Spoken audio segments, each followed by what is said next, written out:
अस्सलाम वालेकुम। हाँ जी मेरे भाई, आप अपना कोई भी जायज़ नाजायज़ काम करवाने के लिए मुझसे रब्ता कर सकते हैं। अगर आप साहिब अक्ल हैं, आप वीडियो को आपके सामने है, आपको पता चल रहा होगा कि वाक़ई ही ये कोई अमल है, अमल करने वाला है। जब आपका काम शुरू करूँगा तो आपको मुकम्मल वीडियो प्रूफ़ दूँगा।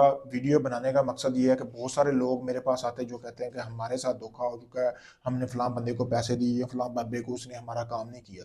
तो अगर अल्लाह ताला ने आपको अक्ल दी है तो आपको पता चल रहा होगा कि ये बंदा वाक़ई ही काम करने वाला है। वरना मैं इस तरह की वीडियो बनाता नहीं हूँ, मजबूरी में मुझे बनानी पड़ रही है। उसकी वजह यही है कि बहुत सारे बंदे या बीवियाँ इस तरह की आती हैं जिनके साथ धोखा हो चुका है। तो आपके पसंद की शादी का मसला है, सास ससुर को काबू करना है, महबूब को मोहब्बत में मुब्तला करना है, या किसी को किसी पे वशीकरण करना है, नजायज़ मोहब्बत के लिए कोई अमल करवाना है, तो आप मेरे दिए गए व्हाट्सएप नंबर पर रब्ता कर सकते हैं। आपका कोई भी काम हो, आपको मुकम्मल गारंटी के साथ करके दूंगा, वीडियो प्रूफ दूंगा। जब काम शुरू करूंगा, आप काफ़ी लोगों को समा चुके हैं, नाउम्मीद हो चुके हैं, तो आप लाजमी एक बार आखिरी उम्मीद समझकर मुझसे रब्ता करें। मैं आपको काम मुकम्मल गारंटी और प्रूफ के साथ करके दूंगा। शुक्रिया दोस्तों।